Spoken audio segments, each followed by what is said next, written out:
I'm really interested in the pivot point at which one turns away from the Western tradition, or not fully turns away from it, but seeks alternatives to that tradition.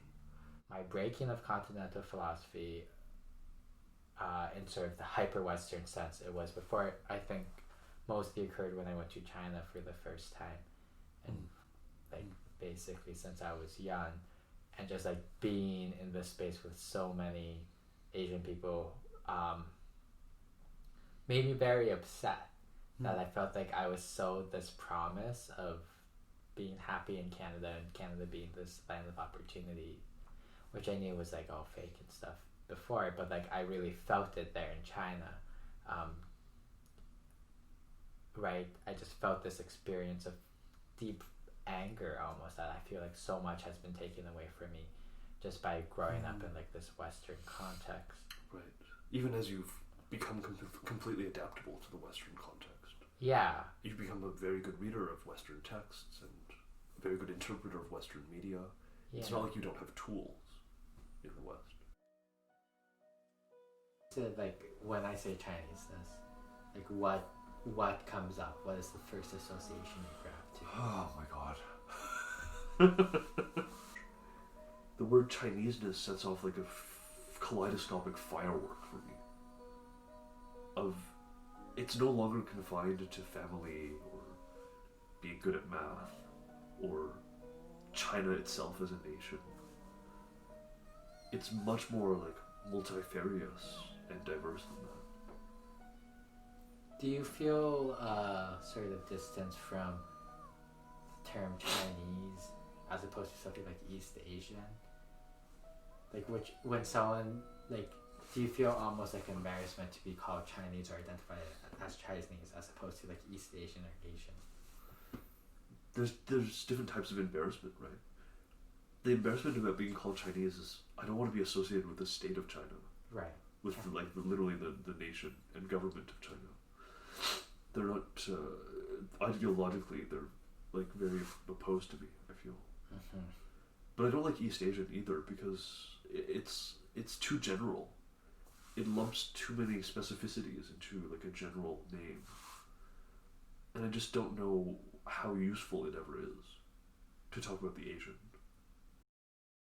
Yeah, and to me it's just this question of like, sure, right, the English language is my main language and all this stuff. It's the language I think with.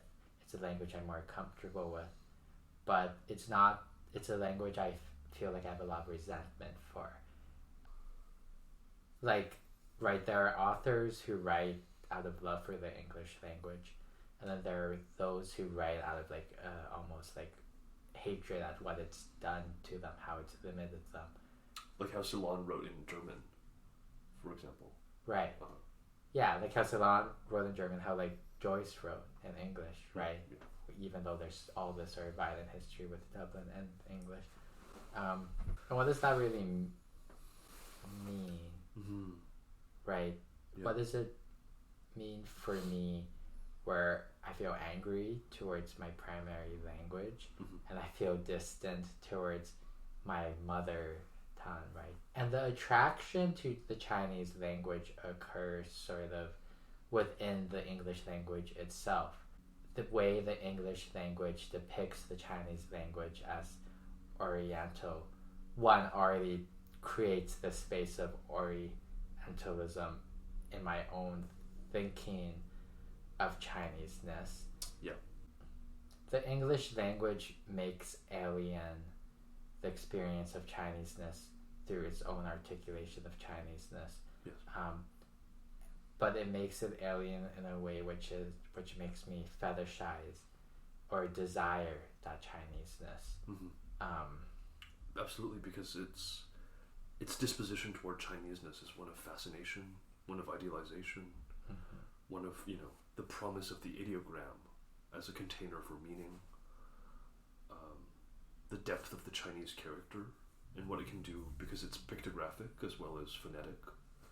All of these are components to the fetishistic lens through which Chinese is seen by English. The question fundamentally here is about affects. Right. Why resentment? Personal experiences with English being put in ESL.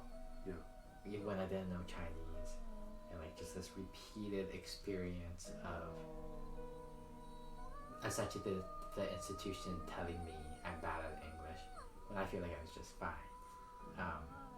Right, and especially in sort of before 8th grade in my education system, like there was no way of having like objective grades for marks or whatever. It's just like the teacher gave you whatever grade they felt you deserved. So what just constantly happened is I would get good grades in math and like bad grades in English. And I didn't really understand why. I thought I was like basically the same in both. Right. Before 8th grade, once we did assignments and got marks, I was actually better at English than math. Like once it was objectivized. It sounds like simple, stupid racism. Yeah, but it's so confusing when you're young.